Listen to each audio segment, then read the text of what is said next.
물질적인 세계는 1차원의 세계, 2차원의 세계, 3차원의 세계, 4차원은 영의 세계입니다.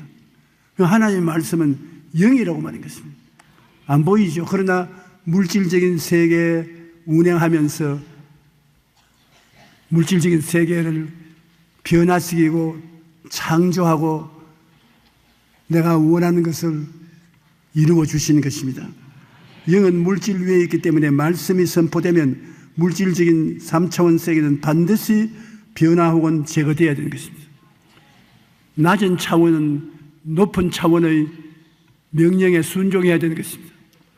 그러므로 여러분, 우리는 예수 믿고 거듭남으로 말미암아 3차원의 물질적인 육체 안에 4차원 혹은 영원 차원의 영이 들어와 있는 것입니다. 그러므로 우리 영이 말하는 것을 육이 들어야 되는 것입니다. 차원이 다르니까. 그렇기 때문에 병든 자들 보고 우리 영이 기도하고 난 다음에 너 병은 물러가라. 제가 채찍에 맞음으로 나는 나음을 입었다. 건강하라. 씩씩하라. 튼튼하라. 그렇게 자꾸 말하는 것은 영이 육을 향하여 말하는 것인데 내 영은 4차원이고 육은 3차원이기 때문에 말하면 그 명령이 내 속에 들어가서 역사하는 것입니다. 가장 중요한 것은 영인 하나님의 말씀을 여러분이 마음속에 받아들이고 그것을 자꾸 기도하고 사용하는 것입니다. 영을 사용해야 되는 것입니다. 예수님께서도 말씀하기를 너가 내 안에 있고 내 말이 너희 안에 있으면 무엇이든지 원하는 대로 구하라. 그러면 얻으리라 하십니다. 하나님 말씀을 영이요 생명입니다. 4차원적인 말씀을 가지고 구하면 3차원적인 물질 세계는 따를 수밖에 없는 것입니다. 그러므로 말씀은 대단한 능력이 되는 것입니다. 창세기 1장 2절에 땅이 혼돈하고 공허하며 흑암이 깊음 위에 있고 하나님의 영은 수면에 운행하시더라. 하나님의 영은 물질이 아니기 때문에 물질이 공허하고 혼돈하여 엉망진창이 되어 있는데 그 위에 하나님의 영이 운행하시는 것입니다. 3차원의 파괴된 세계 위에 4차원적인 성령이 운행하셔서 모든 것을 고쳐놓은 것입니다. 그러므로 여러분도 그런 힘을 가지고 있습니다. 여러분의 영은 3차원에 속한 것이 아닙니다. 죽었다가 예수 믿고 살아났었습니다. 살아났으면 여러분의 영의 기도와 믿음과 명령은 굉장한 힘이 있는 것입니다. 예수님께서 니고데모에게 그렇게 말씀하셨습니다. 물과 성령으로 거듭나지 아니하면 하늘과 상관이 없다. 그러나 영으로 태어난 사람은 마치 바람이 임의로 부는 것처럼 눈에 안 보여나 그를 통해서 큰 역사가 일어날 수 있다고 말씀하신 것입니다. 하나님이 이르시되 성경에 보면은 빛이 있으라 궁창 바다와 땅과 식물 해와 달과 별 새와 물고기 동물들을 되라고 말씀하시니 다 그대로 되었습니다. 시편 33편 9절에 그가 말씀하심에 이루어졌으며 명령하심에 경고히 있었도다. 우리도 우리 주위의 환경과 생활을 말을 해야 되는 것입니다. 원수 마귀는 물러갈지어다. 저주는 떠나가라. 고난스러운 문제는 해결될지어다. 말씀하심에 이루어졌고 명령하심에 경고히 있었도다. 우리는 기도해서 자꾸 애걸 구걸만 하지 말고 명령할 줄 알아야 되는 것입니다. 그리고 말을 직접 명령하면 그대로 이루어지는 것입니다. 우리 예수 믿는 사람들이 한 가지에 너무 훈련이 되어 있어요. 구걸하는 것. 주시옵소서, 주시옵소서, 이것도 주시옵소서, 저것도 주시옵소서, 주시옵소서. 나중에는 뭐 주시옵소서가 뭔지도 모르고 자꾸 할 때 있는 것입니다. 물론 주시옵소서 구해야 되는데 그 구하는 것을 자꾸 달라고 구걸하지 말고 하나님의 말씀을 통해서 구하라는 것입니다. 병 고침 주시옵소서. 예수 이름으로 명하노니 질병은 떠나 갈지어다. 물러가라. 그렇게 명령을 하고 말을 해야 되겠습니다. 너희 모든 가난과 저주는 물러갈지어다.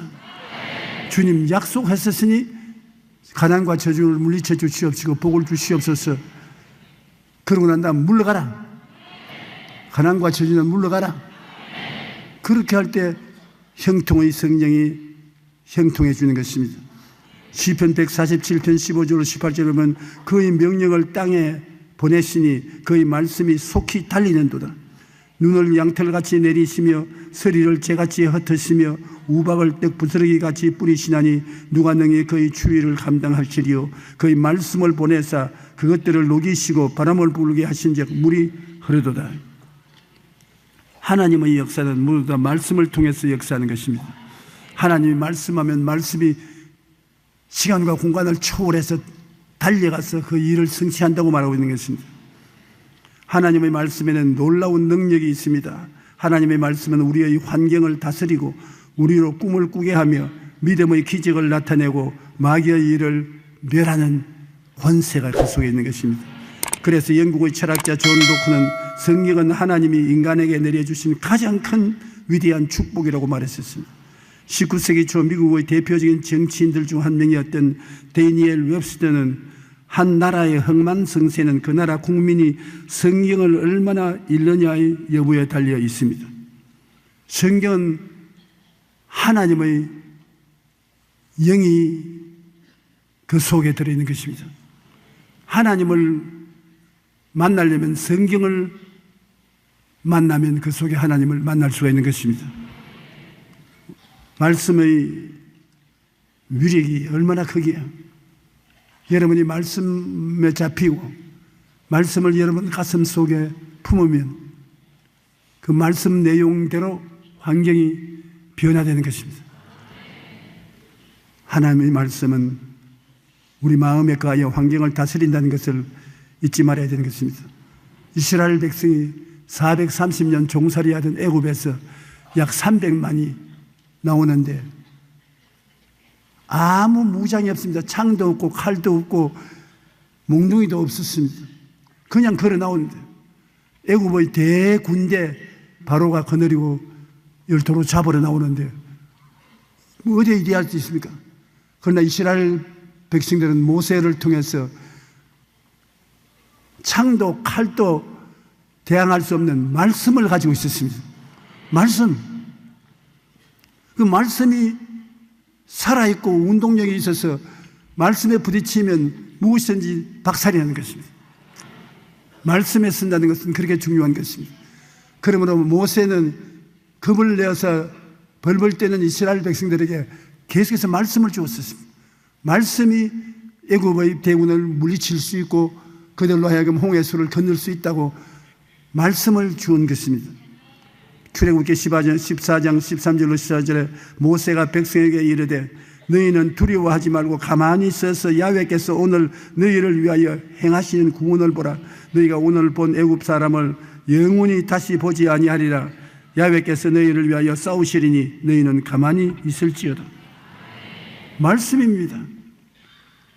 주님의 종이 하나님 말씀을 그 백성들에게 주매 백성들이 그 말씀을 받아들여서 순종함으로 포로로 잡혀가지 않게 된 것입니다.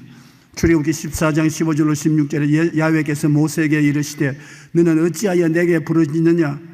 이스라엘 자손에게 명령하여 앞으로 나가게 하고 지팡이를 들고 손을 바다 위로 내밀어 그것이 갈라지게 하라. 이스라엘 자손이 바다 가운데서 마른 땅으로 행하리라. 모세가 바다 위로 손을 내밀며 야훼께서 큰 동풍이 밤새도록 바닷물을 물러가게 하시니 물이 갈라져 바다가 마른 땅이 된지라. 이스라엘 자손이 바다 가운데 육지로 걸어가고 물은 그들의 좌우에 벽이 되니. 단지 말씀을 통해서 이런 역사가 일어난 것입니다. 하나님께서 직접 말씀하셔도 될 것인데 안 그렇습니다. 하나님이 인간 사회가 세상 가운데 행하는 것은 여러분을 통해서 하시는 것입니다. 모세 보고 그렇게 말씀을 하시라. 왜 잠잠히 있느냐? 내가 내게 준 것을 말씀하라. 모세가 명령하며 바닷물이 갈라졌습니다. 하나님께서 여러분에게 무엇 때문에 이 성경 주셨습니까? 성경 하나님께서 여러분에게 이 말씀을 선물로 주셨습니다. 하나님 말씀을 선물로 준 것은 이 성경을 보고 읽고 묵상함으로 성경 속에 있는 하나님의 뜻을 깨달아서 그 말씀에 의지해서 기도하고 명령하라는 것입니다. 그러면 여러분의 인생이 달라집니다. 기도하고 명령하고 기도하고 그것을 사용하면 여러분 생활 속에 변화가 일어나는 것입니다. 가장 큰 문제는 사람들이 하나님 말씀을 실생활에 사용을 안 합니다. 하나의 이상적인 철학이라고 생각하고 실제 우리가 밥을 지어서 먹고 손발을 씻고 그렇게 생활화한 말씀이 되지 않고 있는 것입니다. 하나님께서 우리에게 말씀을 주신 것은 말씀이 우리에게 큰 변화를 가져오게 하기 위한 것입니다. 왜냐하면 하나님 말씀을 읽으면 새로운 꿈을 주시는 것입니다. 우리가 나는 아무것도 아니고 나 같은 것이 무엇을 하겠는가. 그러나 말씀을 읽다가 보니까 말씀이 여러분 속에 굉장한 미래의 꿈을 주시는 것입니다. 아브라함 보십시오. 75살 동안 그는 우상 장사를 했습니다. 아주 하나님이 가장 미워하는 우상 장사를 하고 하나님과 아무 관계 없었습니다. 그러나 하나님이 아브라함을 만나 주시고 아브라함에게 하나님과 대화하는 동안에 꿈을 얻게 된 것입니다. 너희는 갈대아 우르를 떠나 가나안으로 가서 큰 민족을 이루어 줄 것이고 복중에 복을 주고 번창케 하고 번창케 하리라. 하나님과 대화하는 동안에 그 마음속에 새로운 미래의 꿈을 얻게 된 것입니다. 여러분 우리도 하나님 말씀으로 마음의 꿈을 얻게 되면 그 꿈을 통해서 인생이 새로워지는 것입니다. 꿈이라는 것은 미래에 일어날 소원하는 것입니다. 미래의 소원이 꿈으로서 여러분 가슴 속에 품고 있으면 그 꿈이 이루어지게 되는 것입니다. 소원이 성취되는 것입니다. 꿈은 이루어지고 마는 것이니까. 그러므로 말씀이 여러분에게 꿈을 꾸게 만들어주는 것입니다. 오늘날 예수를 믿는 나라마다 머리가 되고 꼴이 되지 않고 위에 있고 아래 내려가지 않고 남에게 꾸어줄 짓을 꾸지 않는다는 했는데 역사적으로 그렇게 되어 있지 않습니까? 이스라엘 백성들에게 그 위험한 애굽에서 벗어나서 홍해를 건너고 광야를 지나서 젖과 꿀이 흐르는 가나안 땅으로 가겠다고 한 것은 하나님이 주신 꿈입니다. 하나님이 젖과 꿀이 흐르는 땅에 가자고 하는 것입니다. 얼마나 놀랍습니까? 여러분, 젖과 꿀이 흐르는 땅이란 기가 막히게 아름다운 땅으로 마음의 꿈을 가지고 있지 않습니까? 그 사람들이 모두 다 그 꿈을 바라보고 역경을 이겨나가서 결국 가나안 땅에 들어가게 된 것입니다. 여러분도 하나님 말씀을 읽고 연구하면 그 말씀이 여러분 가슴 속에 젖과 꿀이 흐르는 꿈과 환상을 만들어주는 것입니다. 또 하나님 말씀은 믿음을 주시는 것입니다. 말씀을 읽으면 말씀이 여러분에게 하나님에 대한 믿음을 주시고 믿음의 옷을 입고 나가면 내 믿은 대로 될지어다 기적이 일어나는 것입니다. 그리고 하나님 말씀을 읽으면 하나님의 뜻을 알게 되는 것입니다. 하나님의 뜻을 말씀 속에 나타났기 때문에 하나님 뜻대로 살고 하나님을 기쁘시게 함으로 하나님의 은총을 받게 되는 것입니다. 말씀은 우리에게 생명을 마귀의 일을 멸하는 힘이 있는 것입니다. 말씀을 우리가 계속 입으로 시인하면 우리 생명이 되는 것입니다. 언제나 영혼이 잘 때면 같이 범사에 잘 때면 강건하게 된다고 말하면 여러분 그대로 이루어지는 것입니다.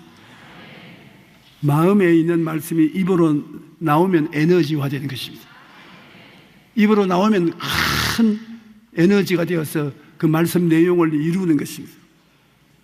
그러므로 말씀은 굉장히 중요한 선물인 것입니다. 로마서 1장 16절로 11절에 내가 복음을 부끄러워하지 아니하노니 이 복음은 모든 믿는 자에게 구원을 주시는 하나님의 능력이 됨이라. 먼저는 유대인에게요 그리고 헬라인에게로다. 복음에는 하나님의 의가 나타나서 믿음으로 믿음에 이르게 하라니 기록된 바 오직 의인은 믿음으로 말미암아 살리라.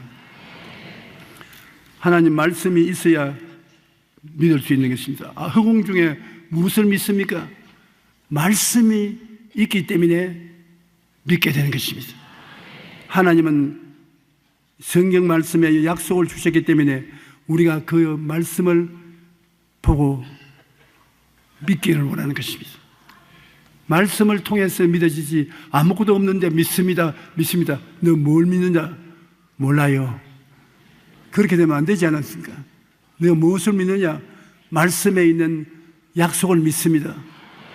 그렇게 말할 수 있어야 되는 것입니다. 제자입니까? 라는 책을 쓴 후안 카를로스 오르티스 목사님은 한때 심한 편두통으로 고생을 했습니다. 일주일에 몇 번씩 편두통이 생겼는데 심하면 기절할 때도 있었고 심지어 강단에서 설교하다가 편두통으로 기절해서 응급실로 실려간 적도 3번이나 있었습니다. 그래서 여러 의사들을 찾아다녔지만 아무 소용이 없었습니다. 그런데 어느 날 골로새서 2장 13절을 읽다가 우리의 모든 죄를 사하시고라는 말씀이 레마로 마음에 다가왔습니다. 그동안 그 말씀을 수없이 설교했음에도 불구하고 실제는 믿지 못했던 것입니다. 당시 오르티스 목사님은 심한 열등의식과 죄책감으로 시달리고 있었는데 성경을 1년 동안 이런 주님의 음성을 들었습니다. 내 문제가 무엇인지 아느냐? 너는 지금 내가 용서하고 받아들인 너를 내 자신이 받아들이지 않고 있다. 내가 나보다 더 거룩하냐?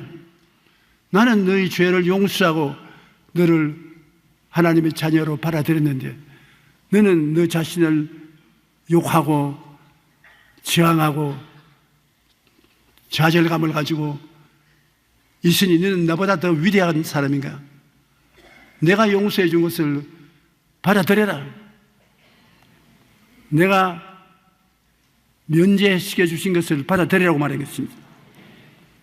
목사님은 가만히 생각하니 자기는 할 일 없어도 주님 편에서 내가 용서해 주었고 너를 구원해 주었다고 말씀하시니까 자기가 무엇을 해야 구원받을 줄 알고 아무리 해도 부족하니까 열등의식과 좌절감에 처해 있는데 주님께서 말씀하기를 너는 아무것도 안 해도 좋다. 내가 다 했다. 내가 한 일을 왜 너가 안 받아들였냐? 그럼 주님이 뭘 했습니까? 오르티스 목사님의 죄를 다 청산해버렸다는 것입니다. 주님이 하신 일을 우리가 받아들여야 되는 것입니다. 주님이 용서해 주었다 하면 예 감사합니다. 할렐루야. 용서받았습니다. 그렇게 해야 되는 것입니다. 주님이 말씀하시는 것처럼 뭘요? 나는 용서받을 수 없는 인간입니다. 나는 나쁜 놈입니다. 그렇게 되면 예수님이 한 일을 무효로한 잘못된 일을 하는 것입니다. 목사님은 그제서야 은혜가 무엇인지 깊이 깨닫고 더 이상 사탄의 참소로 인해 괴로워하지 않기로 결심했습니다. 그러자 그동안 지독하고 괴롭던 편두통이 사라지고 놀라운 평안이 다가온 것입니다. 이와 같이 죄책감이나 열등감 등 갖가지 마귀의 공격이 다가와도 이것을 이길 수 있는 무기는 바로 하나님 말씀에 있는 것입니다. 하나님의 사람으로 변화 장성시킨 데는 말씀을 꼭 먹어야 되는 것입니다. 우리가 구원받고 난 다음 그 다음 점점 신앙이 자라고 성장해서 능력 있는 주의 종이 되기 위해서는 양식이 바로 말씀인 것입니다. 말씀을 읽고 묵상하고 깨달을 때 그 말씀이 여러분에게 생명의 양식이 되어서 자라는 것입니다. 사람이 떡으로만 살 것이 아니요 하나님의 모든 말씀으로 산다고 예수님이 말씀하셨습니다. 예수님이 요단강에서 세례를 받고 난 다음에 광야에서 40일 동안 굶주리면서 시험을 당했었습니다. 40일을 굶주리시니까 굉장히 배가 고팠거든요. 그래 마귀가 주님께 와서 말하기를 네가 하나님의 아들이거든 이 돌들로 변하여 떡을 만들어 먹어라. 금강산도 식후경이다. 네가 왜 돌로서 떡을 만들어 먹지 못하느냐. 그때 예수님께서 마귀에게 말하기를 마귀야 사람이 떡으로만 살 것이 아니라 하나님 입으로 나오는 모든 말씀으로 살 것이라. 말씀은 떡과 같은 양식이라고 말한 것입니다. 무슨 형이상학적인 이론이 아니라 말씀을 먹으면 떡을 먹는 것과 같은 효과를 발생한다는 것입니다. 여러분, 말씀을 마음속에 간직하면 금식 기도도 잘해 나갈 수 있는 것입니다. 말씀 없이 금식하니까 견디지 못하지, 말씀 가지고 읽고 묵상하고 감사하고 있으면 금식 기도를 능히 할 수가 있는 것입니다. 그러므로 예수님이 이 말씀으로 살 수 있다고 마귀에게 말씀하신 것처럼 우리도 말씀을 통해서 살 수 있는 것입니다. 우리가 말씀을 우리의 생명의 떡으로 삼고 기도하면 실제 떡이 생겨나는 것입니다. 왜냐하면 예수님이 광야에 나갔을 때 남자만 5,000명, 부녀자 기만 명이 와서 배가 고파 어떻게 할 때 주님께서 어떻게 했습니까? 어린아이의 보리떡 5개와 물고기 2마리를 가지고서 축사해주고 나눠주라는 말을 하셨는데, 이거 참 떡을 떼서 주고 나니 또 생기고 떡을 떼고 나니 또 생기고 생선이 바다 또 생겼네, 또 생겼네. 여러분, 만여 명의 사람이 다 배불리 먹고 남은 부스러기를 모으니 12광주리가 되는 것입니다. 여러분도 그렇게 된다고요. 말씀을 따라서 살게 되면 손님이 와서 밥 한 사람밖에 없는데 손님이 와서 믿습니다 하고 밥 퍼보세요. 퍼면 또 생기고 퍼면 또 생기는, 밥퍼가 바로 그런 믿음으로 봉사하고 있는 것입니다. 우리는 하나님께서 우리와 함께 산다는 것을 생각해야지 자꾸 옛날에 있은 이야기처럼 생각하면 안 되는 것입니다. 가장 큰 문제가 오늘날 예수 그리스도를 믿고 하나님 백성이 된 사람이 우리 가운데 하나님이 함께 사신다는 생각을 하지 않는다는 것입니다. 여러분이 교회에 와서 조 목사 교회에 있는 것도 보고 우리 당회장이 있는 것도 보고 다른 주의 종들이 있는 것도 보고 그들이 2000년 전의 사람들도 아니고 지금 현재 살아있고 현재 필요하면 대화할 수 있고 협조를 구할 수도 있고 현재성이 있어야 되는데 바로 성경 말씀은 그런 현재성이 있습니다. 그런 책입니다. 옛날 이야기가 아니라 오늘날 여러분 속에 일어날 것을 예를 들어서 말씀을 하고 있는 현재성이 있는 책인 것을 잊지 말아야 되는 것입니다.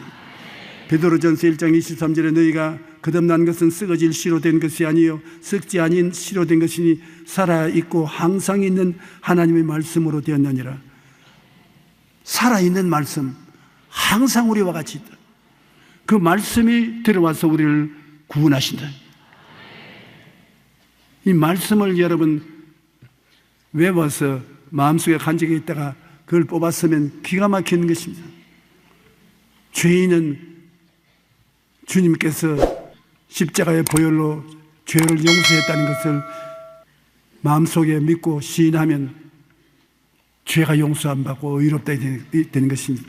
죄가 채찍에 맞음으로 너희가 나음을 입었다는 말씀을 마음속에 보존하고 있으면 그 말씀이 여러분에게 끊임없이 병을 이기고 살아갈 수 있는 능력을 주시는 것입니다.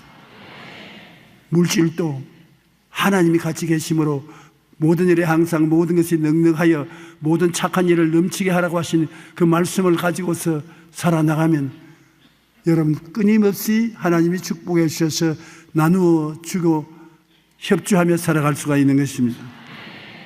에베소 1장 13절 14절에 그 안에서 너희도 진리의 말씀 곧 너희 구원의 복음을 듣고 그 안에서 또한 믿어 약속의 성령으로 인치심을 받았으니, 말씀이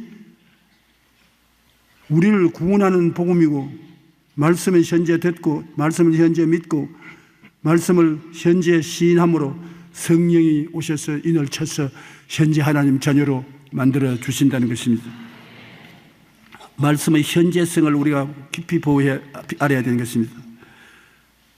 하나님 말씀은 우리를 보호하고 원수를 이기는 무기인 것입니다. 우리가 세상에 살면서 우리를 보호할 무기가 없지 않습니까? 잘못된 집안의 무기를 가지고 가족들을 쏘아 죽이고 자기도 죽는 이런 단말맞이는 일도 있지만은 우리는 하나님의 말씀이 우리의 무기가 되는 것입니다. 하나님 말씀을 통해서 우리는 원수와 싸워서 이기는 것입니다. 하나님의 말씀은 빛이요 마귀의 어두움을 멸하시겠습니다. 성경에 주님께서 나는 세상의 빛이라고 말했었습니다. 주의 말씀은 내 발의 등이요 내 길의 빛이니이다. 빛은 환하게 비침으로 어두움이 물러가는 것입니다. 마귀는 어두움입니다. 예수님은 빛이십니다. 예수님 모시고 나갔는데 어두움이 감당 못합니다. 세상 어두움에 여러분 등불이라도 켜놓으면 어두움이 사라지지 어두움이 빛을 제압하고 달라지지 못합니다. 예수님이 계시고 예수님을 통해서 찬송 부르고 기도하고 명령하면 어두움의 세력은 다 사라지는 것입니다. 한 길로 왔다가 7길로 도망치고 마는 것입니다. 여러분께서 열등의식을 확실히 버리고 말씀의 등불을 가지고 있다고 하는 것을 잊지 마시기 바랍니다. 여러분이 늘 기도하고 말씀 읽고 찬양하고 하면 그 생활을 통해서 빛이 현실화되고 마귀가 현실적으로 물러가서 어둠은 사라지고 광명한 빛이 비치게 되는 것입니다. 또한 믿음은 들음에서 나며 들음은 그리스도의 말씀으로 말미암기 때문에 생명의 말씀을 힘차게 외쳐야 되는 것입니다. 로마서 10장 10절에 사람이 마음으로 믿어 의에 이르고 입으로 시인하여 구원에 이르느니라. 입으로 시인해서 구원이 다가온다. 입으로 말하는 것이 얼마나 중요하냐면 여호수아 1장 8절에 이 율법책이라는 것은 성경을 말합니다. 이 성경을 내 입에서 떠나지 말게 하며 주야로 그것을 묵상하여 그 안에 기록된 대로 다 지켜 행하라. 그리하면 내 길이 평탄하게 될 것이요 내가 형통하리라. 훗날에 그렇게 될 것이라는 것이 아닙니다. 현재 말씀이 내 가슴 속에 있고 내 입술 고백을 힘차게 하면은 내 길이 평탄하게 되고 형통케 하는 하나님의 역사가 일어난다는 것입니다. 드와이트 무디는 수많은 사람들에게 복음을 전한 미국의 세계적인 복음 전도사였습니다. 그는 4살 때 아버지를 여의고 가난한 가정에서 성장해 초등 교육도 제대로 받지 못했습니다. 그리고 생계를 위해 구두 판매원으로 일하다가 전도를 받아서 신앙을 얻게 되고 그는 열심으로 기도하고 말씀을 공부해서 그 시대를 대표하는 복음 전도자가 될 수 있었습니다. 그는 말하기를 자신의 말을 전하지 않고 하나님의 말씀을 전하라는 헨리 무어하우스의 충고를 마음속에 새기고 매일 겸손한 마음으로 성경을 읽으며 하나님만 의지했기 때문이겠습니다. D.L. 무디는 신학교를 졸업하지 못했습니다. 왜냐하면 초등학교도 못 나왔으니까 졸업장이 없었어. 고등학교는 물론 못 나왔고 대학에는 들어갈 생각도 못했습니다. 그저 하나님의 부르심을 받고 하나님 말씀을 주야로 묵상하고 연구해서 그 당시에 D.L. 무디만큼 성경을 깊이 아는 사람이 없었습니다. 그리고 시카고에서 그가 목회를 했는데 인산인해입니다. 주일날 예배당에 참석하려면 몇 시간씩 줄을 서고 기다려야 되는 것입니다. 그러나 사실은 D.L. 무디는 세상적인 이력을 보면 빵점입니다. 그러므로 하나님 말씀이 얼마나 지혜와 총명과 모략과 재능과 능력이 있다는 것을 알아야 되는 것입니다. 말씀이 그렇게 여러분을 똑똑하게 만들어주는 것입니다. 여러분을 지혜 있고 똑똑하고 개화된 사람으로 만들어주는 것입니다. R.W. 토레이는 그의 성경 사랑에 대해 이렇게 말합니다. 무디는 신학을 공부하진 않았지만 나는 아주 단호하게 그가 학자였다고 말했었습니다. 그는 매일 새벽 4시에 일어나 하나님의 말씀을 깊이 연구했. 그는 과학이나 철학, 문학, 당시에 유행하던 추세에 대해서는 거의 아는 바가 없었다. 그러나 사람들이 그토록 무디의 설교를 듣기 위해 몰려든 이유는 이 세상이 정말 간절히 알기 원하는 한 권의 책을 잘 알고 있었기 때문이다. 우리가 정말 알아야 할 한 권의 책, 그것은 바로 성경입니다. 이 세상 모든 것을 다 잃어버려도 말씀을 가슴에 품고 있으면 우리는 희망을 갖고 꿈꿀 수가 있습니다.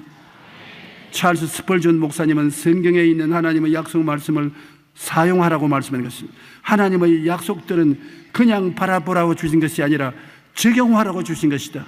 하나님의 약속을 마치 박물관의 골동품처럼 다루지 말고 매일 위로의 근원으로 사용하라. 하나님의 말씀은 골동품이 아닙니다. 매일 먹고 입고 마시고 사는 생활을 변화시켜 해주시고 도와주시고 행복을 갖다 주게 하는 수단인 것입니다. 말씀은 하나님의 능력이요 보배인 것입니다. 그러므로 우리는 하나님의 말씀을 매일 읽고 묵상하고 적용함으로 말씀의 유익을 찾아 누려야만 하는 것입니다. 우리의 모든 문제의 해결책이 여기에 기록되어 있습니다. 여러분이 나는 성경을 모르니까 읽을 재미가 없다 그러는데 성령께 기도하면 성령이 D.L. 무디를 인도한 것처럼 여러분에게도 말씀을 가르쳐 주시는 것입니다. 이 말씀을 일상생활에 사용해야 돼요. 장사하는 사람은 장사터에서 잘 장사가 되도록 기도하고 말씀을 찾아봐야 되는 것입니다. 의사는 환자들을 더 잘 치료할 수 있는 일이 어디에 있는지 말씀을 통해서 알아봐야 될 것입니다. 밥하는 주부는 음식을 어떻게 더 맛있게 만들 수 있는지 생각하고 성경에서 그 길을 찾아봐야 되는 것입니다. 무슨 하나님 말씀을 부엌에서 반찬 만드는 데까지 말을 하냐. 여러분, 말씀이 그렇게 우리 생활에 사용되지 않으면 말씀 필요 없습니다. 하나님의 말씀은 여러분 모든 생활에 힘을 주고 능력을 주고 지혜와 총명과 모략과 재능을 주셔서 잘되게 하는 것이 하나님의 뜻인 것입니다. 그러므로 하나님 말씀이 우리의 보배가 된 이유가 거기에 있는 것입니다. 말씀은 4차원의 영성의 기초가 되는 것입니다. 지금 4차원의 영성은 바로 성령의 영성인데 말씀과 성령은 하나인 것입니다. 말씀은 보통 말이 아닙니다. 성경 말씀은 3차원의 물질적인 세계를 다스리고 변화시키고 창조하는 하나님의 능력이 되신 것입니다. 말씀은 헤아릴 수 없는 보배인 것입니다. 모든 것 다 잃어버리어도 말씀을 가슴에 품고 있으면 말씀이 우리의 희망과 승리가 되는 것입니다. 이 예언의 말씀을 읽는 자와 듣는 자와 그 가운데 기록한 것을 지키는 자가 복이 있다고 말한 것입니다. 여러분, 하나님 말씀을 가슴에 품고 모르는 것은 모르는 대로 넘어가고 깨달아지면 깨달아진 대로 감사하고 그 말씀을 생활에 실천하면 엄청난 생활의 변화가 다가오게 되는 것입니다. 여러분의 환경에 하나님이 역사하실 그 모습을 말씀을 통해서 바라보고 믿고 여러분이 입술로 고백을 하면 하나님께서 내 믿은 대로 될지어다고 말씀하는 것입니다. 현실적으로 여러분 하나님께서 말씀한 것을 사랑하는 자여 내 영혼이 잘됨같이 내가 범사에 잘되고 강건하기를 간구하노라. 이거 2000년 전에 일어날 일도 아니고 2000년 후에 일어날 일도 아니고 지금 현재 그렇게 되라는 것입니다. 하나님의 말씀과 우리의 관계는 현재 이 자리에 일어나는 것입니다. 그러므로 여러분 마음속에 이것은 훗날에 일어날 것이라고 생각하면 안 되는 것입니다. 지금 일어나고 있기 때문에 내가 지금 그것을 소유하고 그 속에서 복을 받고 하나님의 사업에 충성할 수 있다는 것을 알아야 되는 것입니다. 오늘 우리 예수 믿는 사람들이 가진 가장 큰 축복이 하나님의 말씀인 것입니다.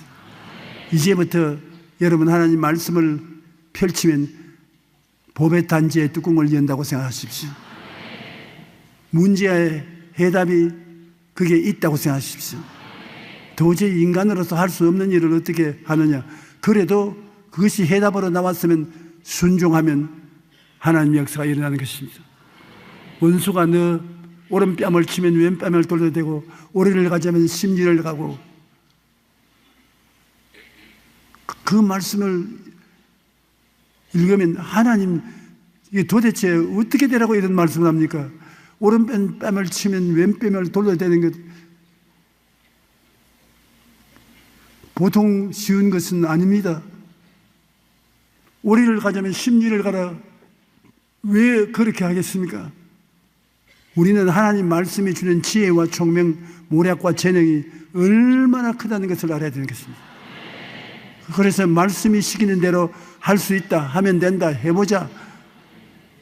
그러고 나가면 눈에 아무 증거 안 보이고 귀에는 아무 소리 안 들리고 손에 잡히는 일 없어도 하나님이 역사하시는 것은, 하나님 말씀은 살았고 운동력이 있는 것입니다. 하나님 말씀이 바로 살아있는 말씀인 것입니다. 여러분 속에 있어서 요나가 물고기 배 속에서 살 주야로 있은 것처럼 살아있는 말씀이 여러분 속에 있는 것이요, 그것이 입으로 나오면은 에너지가 되어서 그가 자기 모습을 나타내게 되는 것입니다. 그러므로 하나님과 우리의 관계가 구만리장처럼 멀리에 있다고 생각하지 마십시오. 3차원의 세계 속에서는 구만리장처럼 멀리 있지만 4차원의 영적으로 거듭난 우리에게는 하나님이 내 안에, 내가 하나님 안에 있는 현재 사건인 것입니다. 왜? 여러분은 영의 세계에는 시간적, 공간적인 구별이 없는 것입니다. 그러므로 하나님 말씀은 여러분 시간과 공간적인 차별이 없습니다. 이 말씀을 통해서 현재 우리가 주 안에서 어떻게 살 것을 가르쳐주고 있는 것입니다. 예수님의 말씀을 정말 감사히 믿어야 되는 것입니다. 너희가 내 안에 거하고 내 말이 너희 안에 거하면, 그러니까 성경을 공부해야지. 너가 내 안에 거하고 예수를 믿고 주님 앞에 나온 사람은 주 안에 거하는 사람이고, 내 말이 너희 안에 거하면 무엇이든지 원하는 대로 구하라. 그러면 받으랴. 여러분은 하나님의 은혜의 동산이 기다리고 있습니다. 오늘날 여러분은 아름다운 꿈을 가슴 속에 품고 있습니다. 예수님이 같이 계시기 때문에 기도와 말씀을 통한 약속을 믿음으로 구하면 다 응답받는 것입니다. 상상할 수 없는 기적이 일어나게 되는 것입니다. 이러므로 여러분과 나는 오늘날 우리가 하나님을 만나고 예수를 만나려고 할 때 구만리 장천 멀리 하늘로 올라가지 않습니다. 그렇지 않으면 땅을 파고 들어가지 않습니다.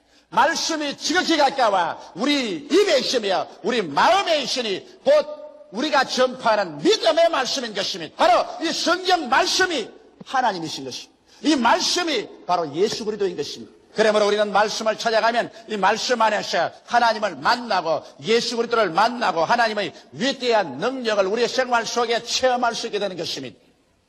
그러면 여러분께서 이런 질문할 것입니다.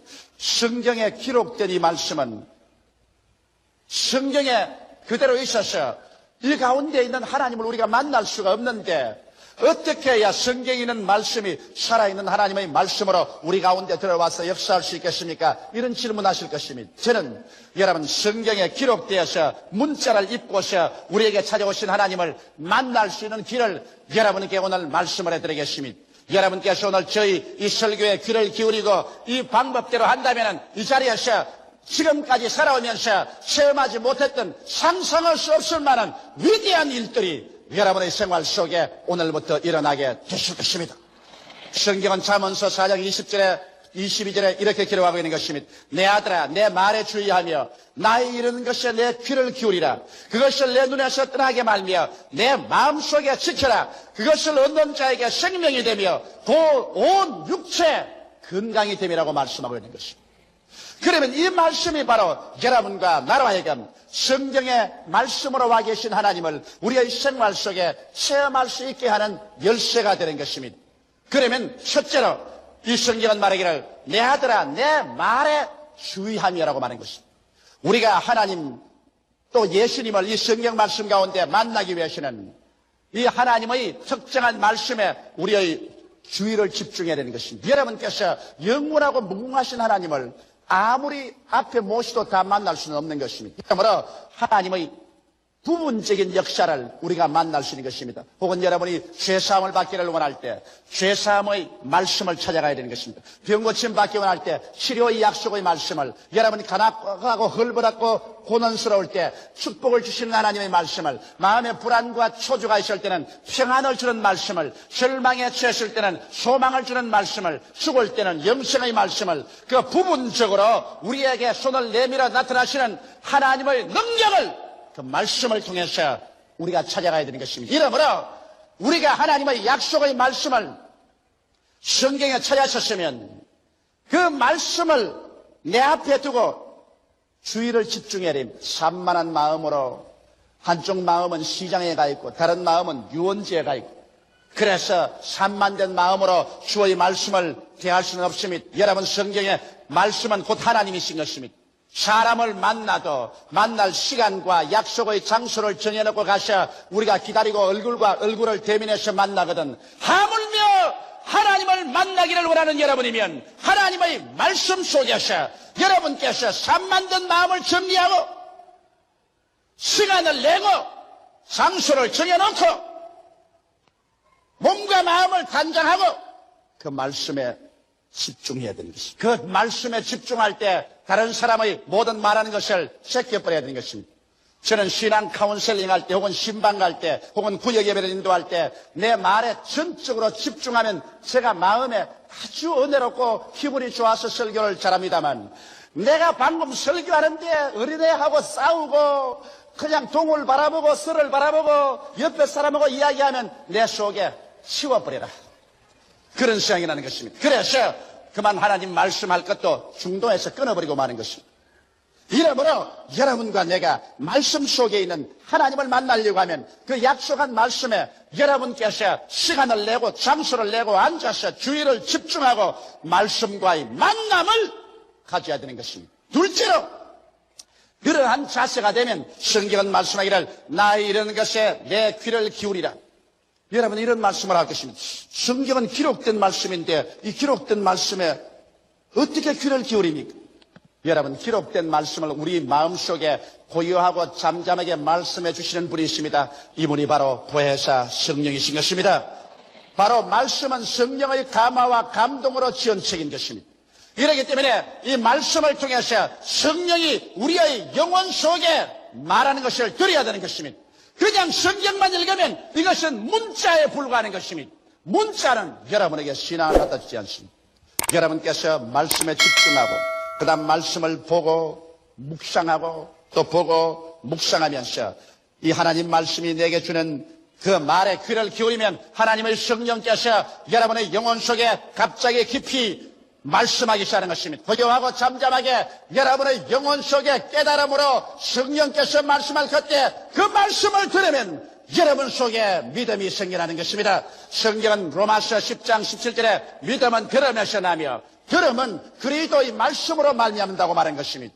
육신의 귀로 듣는 것 아닙니다.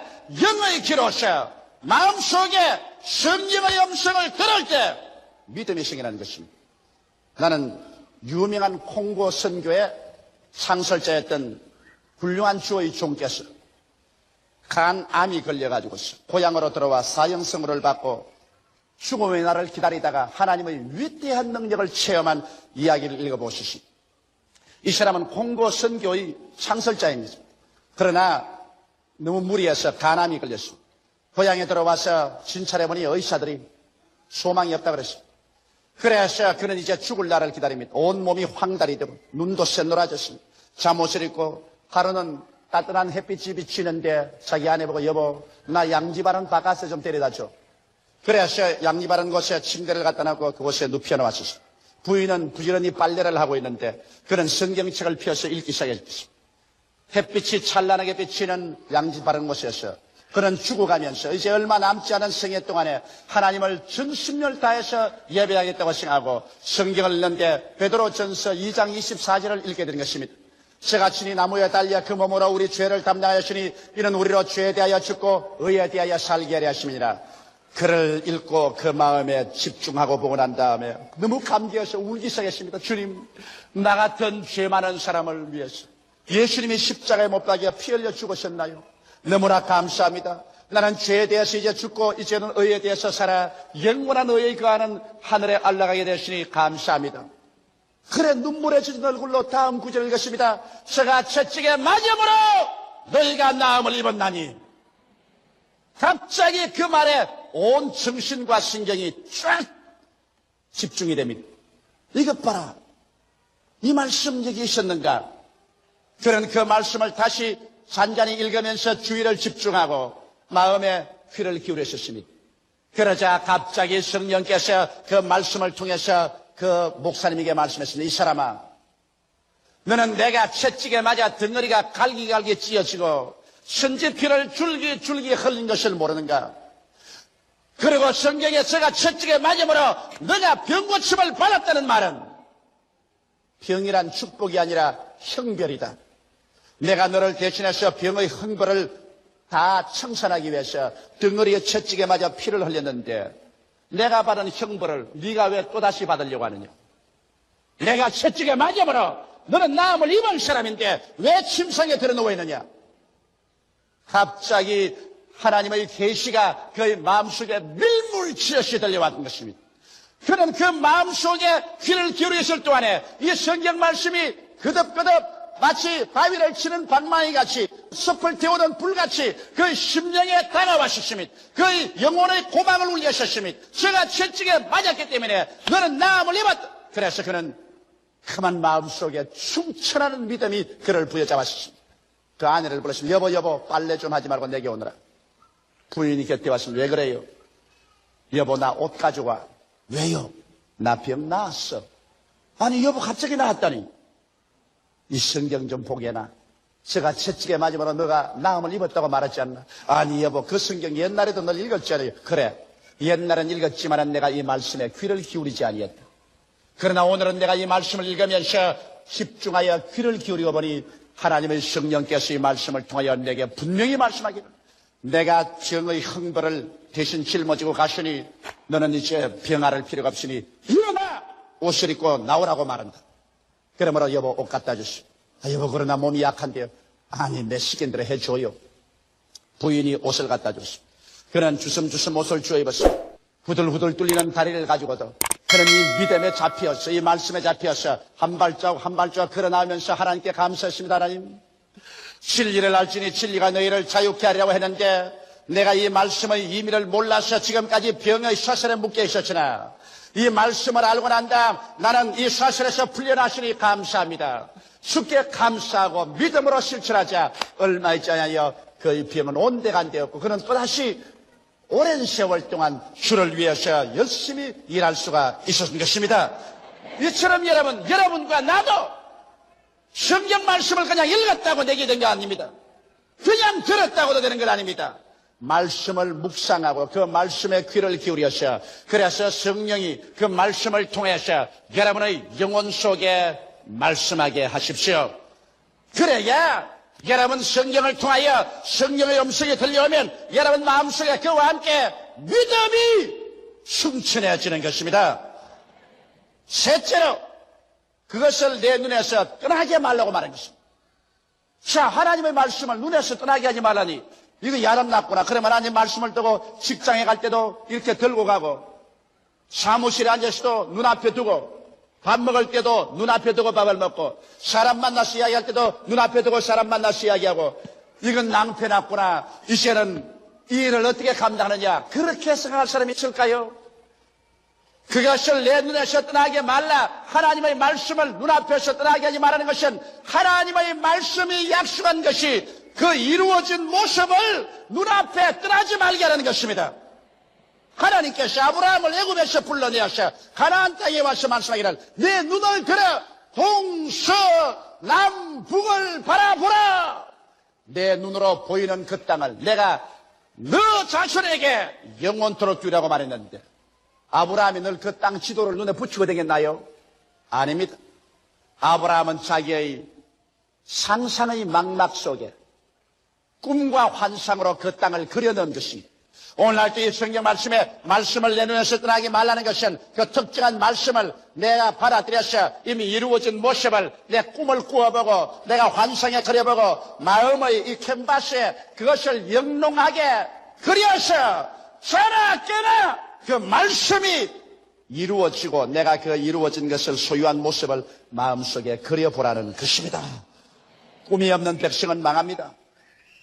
꿈을 꾸어야 그 꿈이 현실로 이루어지는 것입니다. 하나님의 성령께서는 꿈이라는 언어를 통해서 여러분과 이야기하고 대화하고 이루는 것입니다. 이렇기 때문에 여러분께서 그 말씀을 통해서 이루어진 모습을 꿈으로서 내 영혼의 환상과 그리고 꿈에 떠나지 않도록 늘 지켜야 하는 것입니다. 이것이 여러분 위대한 비결입니다. 나는 내 마음의 눈에 떠나지 않는 것이 있습니다. 그 떠나지 않는 것이 뭐냐?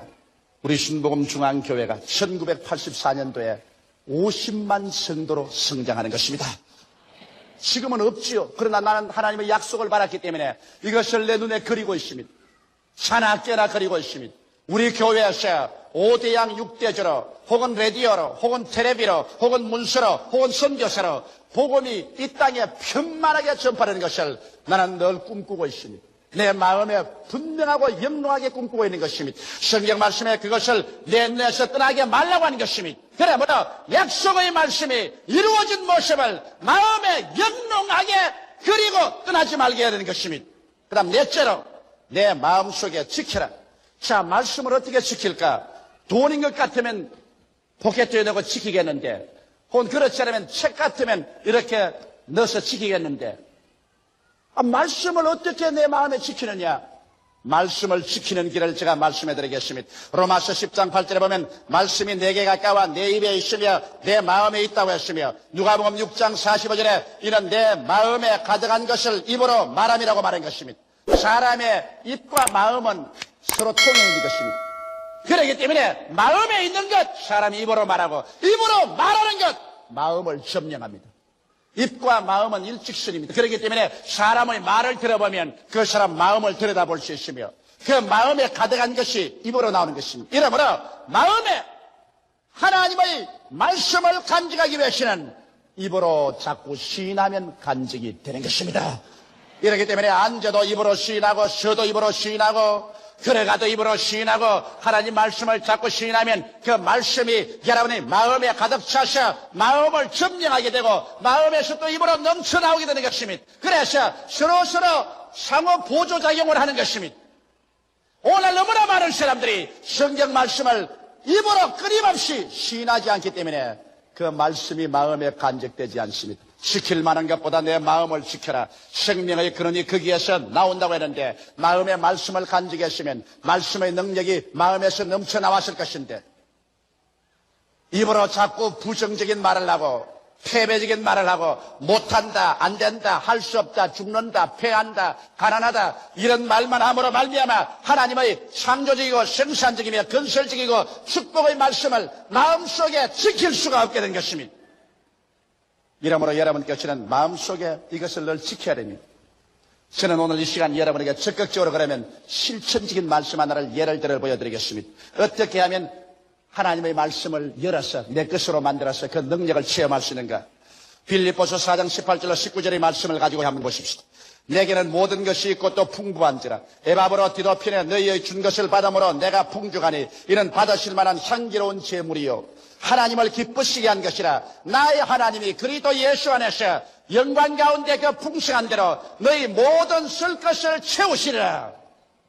자, 이 말씀을 가지고 이제 이 말씀을 열쇠로서 열어서 그 알맹이를 뽑아서 이 말씀을 통하여 하나님을 만나고 내게 기적을 가져올 수 있는 길을 제가 열어드리겠습니다. 첫째로 오늘 제가 여러분께 설교한 대로 이 말씀을 갖다 놓고 난 다음에 옷깃을 여미고 시간을 내고 장소를 정하고 앉아서 말씀에 집중을 합니다. 세상 모든 일 다 잊어버리고서 이 말씀을 중심으로 바라봅니다.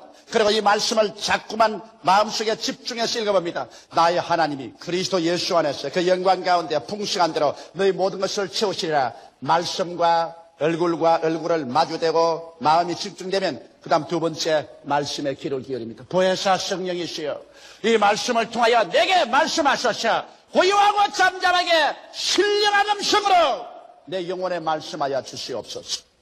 성령의 음성이 들리도록 나는 이 말씀에 묵상하고 귀를 기울입니다. 성령께서는 갑자기 내 눈을 열어줍니다. 내 마음속에 성령의 가르치는 음성이 들리는 것입니다. 나의 하나님이 모든 것을 채우시리라. 야, 너에게 있어서 인생의 모든 자원은 하나님이다. 너희 나라가 채우시리라고 말하지 않았고, 너희 직장이 채우시라고 말하지 않았고, 너희 부자 부모가 상속으로 채우라고 말하지 않고, 나의 하나님이 채우시라. 그러면 하나님이 나의 삶의 모든 근원적인 자원이 되지 않느냐? 성령께서 계속 말씀하십니다. 어떻게 채우시는가? 영광 가운데 풍성한 대로 예수 이름으로 채우십니다. 그러면 실제적으로 어떻게 얻을 수 있는가? 바울 선생이 한 것처럼 마게도니아 교인들이 바울 선생에게 선교비를 헌금으로 보냈고, 바울이 헌금을 받아서 감사기도할 때 하나님 말하기를 이는 받을 만한 향기로운 제물이요 하나님을 기쁘시게 한 것이라. 하나님에게 향기로운 제물을 드리고 하나님을 기쁘시게 하고 나면 하나님께서 우리의 생활의 무한 자원이 되시고 그 영광 가운데 예수 이름으로 우리 쓸 것을 다 채우시는구나. 이 말씀에 귀를 기울이고 계시면 성령께서 이 깊은 의미의 말씀을 마음속에 점점 영의 귀로 들리게 해주고, 이 말씀을 듣자 말자 믿음은 들음에서 나며 들음은 그리스도의 말씀으로 말미암다고 마음속에 흐물해지고 믿음이 마음속에 생겨납니다. 믿음이 용솟음 치기 시작하는 것입니다. 내가 이 말씀에 믿음에 꽉 잡힙니다. 그러면 세 번째로 이 말씀을 눈에서 떠나지 말게 하며 이제는 눈을 지그시 감고 하나님 보좌에서 하나님이 손을 내밀고 내 모든 필요한 쓸 것을 예수 이름으로 막 부어주시고 막 부어주셔서 나는 그것을 건강도 얻고 축복도 얻고 죄사함도 얻고 영생도 얻어서 영혼이 잘됨같이 범사에 잘되며 간거라고 생명을 얻되 더 풍성히 얻는 그 내 모습을 마음속에 그려보고, 그래서 이 영롱한 그림이 내 영혼 속에 있도록 바라보는 것입니다. 이 말씀이 내 눈에서 떠나지 말게 하며 그 다음에 일어나셔. 이제 하나님 감사합니다 나갈 때 이 말씀을 마음에 간직하라. 어떻게 간직할까요? 이제는 입으로 시인하는 것입니다. 자기 안방에 들어가시도 저가 내게 채우시라 말씀하십니다. 내가 직장에 가면서도 하나님께서 그 영광 가운데 풍성한 대로 나의 모든 설 것을 채우시리라. 내가 사업장에 가시나 직장에 가시도 내가 앉아서 말합니다. 하나님께서 그 영광 가운데 풍성한 대로 나의 모든 설 것을 채우시리라. 나는 그래서 하루 종일 나에게, 하나님에게, 마귀에게 하나님께서 그 영광 가운데 풍성한 대로 나의 모든 것을 채우시라. 입으로 시인합니다. 시인하면 그 다음 내 마음속에 이 하나님의 문자에 기록된 말씀이 이젠 살아서 내 마음속에 심어져서, 그래서 이 말씀이 능력을 베풀어서 믿음을 산출합니다. 그러면 성경에 뭐라고 말합니까? 내 믿음대로 될지어다. 할 수 있거든이 무슨 말이냐? 믿는 자에게는 능치 못하심이 없느니라. 내 믿음대로 될지어다. 그래서 여러분께서 이와 같이 믿음을 얻고 기도하기 시작하면 하나님의 기적이 일어나기 시작하는 것입니다. 오늘날 말씀에 서지 않는 믿음이란 믿음이 아닙니다. 믿는다는 것은 여러분 믿을 만한 근거가 있고 이유가 있어야 되지 않겠습니까? 믿음이라는 것은 여러분 마음속에 일어나는 하나의 충격적인 감격도 아닌 것입니다. 하나의 감각도 아닙니다. 하나님의 환경에서 일어난 무슨 분위기 때문에 그렇게 휩쓸려 들어간 것도 아닌 것입니다. 믿음이란 저 하늘이 무너지고 이 땅이 꺼져도 1.1핵도 변하지 않는 하나님의 말씀 위에 서는 것입니다. 말씀이 믿을 수 있는 이유가 되는 것입니다. 나라가 변하고 역사가 변천되고 사람은 오고 가더라도 이 말씀은 변하지 않습니다. 이 믿을 만한 근거인 이 말씀을 우리가 부여잡고 이 말씀에 주의하고 이 말씀에 귀를 기울이고 이 말씀이 이루어진 모습을 눈에서 떠나지 않게 하고 이 말씀을 입으로 끊임없이 시인함으로 말미암아 마음속에 간직하고 있으면 이 성경 말씀이 이 책 속에 있는 말씀이 아니라 내 속에 들어온 내 것이 되어버리고 마는 것입니다. 할렐루야. 말씀이 내 것이 된다. 내가 말씀 안에, 말씀이 내 안에 들어와서 말씀이 나와 일체가 되면 그 다음 성경은 말합니다. 그것을 얻는 자에게 생명이 되며 그 온 육체의 건강이 됨이니라. 성경에 무슨 윤리나 도덕적인 것만 말한 것이 아닙니다. 이것을 얻으면 이것이 너에게 생명이 된다. 우리 하나님께서는 여러분에게 일생을 살면서 생명을 얻되 더 풍성히 얻기를 원합니다. 여러분께서는 영혼의 생명도 풍성히 얻고 건강의 생명도 풍성히 얻고 여러분의 물질의 생명도 풍성히 얻기를 원하는 것입니다. 성경은 말하기를 이것이 말씀으로 온다고 말하는 것입니다. 이 말씀을 얻으면 이것이 너에게 생명이 되고 너의 온 육체 건강이 되어서 질병은 떠나가고 허약도 떠나가고 그래서 삼박자의 축복이 머리끝부터 발끝까지 넘치게 되는 것입니다. 이 말씀은 곧 하나님이십니다. 하나님이 이 말씀 속에 있습니다. 오늘 내가 여러분께 말씀한 이 네 가지 단계를 통해서 말씀 속에 계신 하나님을 나의 하나님으로 내가 만나고 그 하나님의 능력을 체험하고 그 체험을 통해서 여러분의 인생이 절망에서 소망으로, 죽음에서 삶으로, 가난에서 부여로, 질병에서 건강으로, 지상에서 천국으로 올라가는 위대한 기적을 체험하게 되는 것입니다. 다 같이 우리에게 기도드리십시다. 살아계신 하나님 아버지, 하나님은 옛날에는 하늘에서 말씀으로 천지를 지으시고 다스리시고 그 다음 예수님 육신을 쓰고 오셔서 말씀이 지상에서 역사상에 행하셨고 이제는 그 말씀이 활자가 되어서 책에 기록되어서 우리에게 왔으니 감사하옵나이다. 이제는 우리가 하나님을 만나는 것이 성경 속에 들어가서 만나고 예수님을 성경 속에서 만날 수 있사오니 감사합니다. 그러나 문자에 있는 하나님을 영으로 살아서 나오기 위해서는 아버지의 말씀에 주의하며 성령의 도우심을 받아 그 말씀에 귀를 기울이며 그 말씀이 이루어진 모습을 눈앞에 영롱하게 그려서 지키며 그것을 입으로 힘차게 시인할 때 성경의 문자의 말씀은 내 속에 살아있는 말씀으로 역사하게 됨을 감사하옵나이다. 오늘 제3부 예배 출석한 성도들마다 이 말씀을 내 것으로 만드는 방법을 깨달아서 이것을 실천해서 그들 생활 속에 하나님의 그 위대한 창조적인 능력이 나타나고 체험하게 하여 주시옵소서. 예수님 이름 받들어 기도드리옵나이다. 아멘. 육신에 속한 사람은 마음에 기쁨이 없어요. 자기 스스로 마음속에 분쟁이 있기 때문에 마음에 갈등이 있는 사람이 어느 곳에 가나 문제의 소지가 됩니다. 자기 마음이 평안한 사람은 다른 데 가도 평안해요. 마음에 불안한 사람은 어떤 모임에 가도 불안할 겁니다. 제가 기독교에 대한 하나님의 성경의 총회장을 10년 동안 했는데 젊은 시절에 그때 가만히 보면요. 총회에서 와서 제일 난동을 부리고 고함을 치는 사람들이 누구냐? 목회에 실패한 사람들입니다. 목회에 성공해서 교회가 잘 돼가고 교인수가 많은 목사들은 자기 마음이 편안하기 때문에 아주 긍정적이고 적극적이고 건설적으로 말을 하고 총회에 와서 난동을 부리지 않아요. 그러나 교회 교인도 없고 목회도 안 되고 아주 마음에 굉장히 불안하고 고통스러운 사람은 사사건건이 총회에 와서 고함을 치고 주먹을 휘두르고 입에 거품을 물고 부르짖고 난동을 부렸어요. 정말 그런 분들 때문에 고통을 많이 당했어요. 그런데 언제나 사람들 보면 끼리끼리 모인다고 까마귀는 까마귀, 참새는 참새끼리 모입니다. 그 불평한 사람은 불평한 사람끼리 모여요. 제가 어찌한지 총회 때 방을 배정하기를 실패하는 사람이 성공한 사람에게 같이 방에 지나면서 성공을 좀 배우게 하려고 방을 배정할 때 성공한 목사님이 계시는 호텔 방에 실패한 사람들을 같이 넣었어요.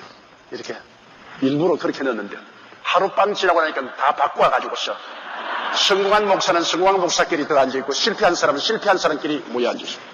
그 성공한 사람은 점점 성공에 대한 이야기를 서로 해서 서로 격려해서 꿈을 가지고 믿음을 가지고 소망을 가지고 아주 놀라운 은혜를 받고 가는데, 실패한 사람은 실패한 길에 모여서 내내 원망하고 불평하고 탄식하고 죽일 놈 살릴 놈 하다가 아주 마음이 황폐하게 되어서 돌아가게 되는 것입니다. 사람은 끼리끼리 모입니다, 여러분. 그리고 사람은 자기가 누구와 함께 모이는가가 굉장히 인생에 영향력을 미칩니다. 결혼 생활도 그렇잖아요. 아내가 비관적이고 부정적이고 언제나 원망 불평을 하면은 아무리 훌륭한 남편도 그 아내가 살다가는 박살이 납니다. 잠언서에는 아주 불평을 많이 하는 아내와 사는 큰 집에 고기를 먹고 사는 것보다는 광야에 오두막 짓고 혼자 사는 것이 좋다, 그렇게 말했습니다.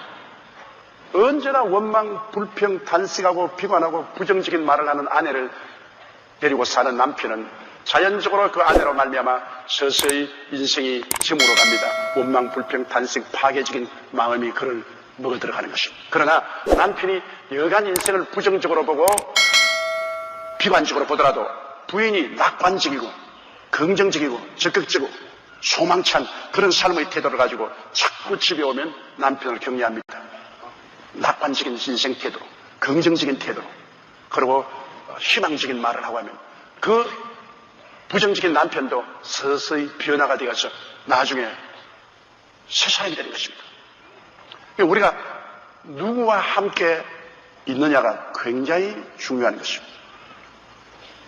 전에도 말했지만 많은 주의 종들이 저기 와서 그런 질문을 해요. 왜 여의도 순복음교회 출신들은 큰 도시에 가도 제일 큰 교회를 짓고 작은 도시에 가도 제일 큰 교회를 짓고 왜 어느 곳에 가나 크게 목회에 성공을 하는데 그 이유가 어딨냐? 그것은 우리 여의도 순복음교회라는 큰 교회에 있으면서 보는 것과 듣는 것과 느끼는 것과 말하는 것이 언제나 성공적인 목회를 하는 분위기 속에서 자랐기 때문에 그 생활 속에 그러한 분위기가 무르익어 들어가서 그도 큰 목회를 할 수 있는 그릇으로 성장한 것입니다. 사실은 이런 분위기에서 일한다는 것은 굉장한 플러스 요인이 있습니다. 자기도 모르는 사이에 물이 들거든요. 큰 교회에 물이 듭니다. 큰 교회가 이루어지지 않은 데는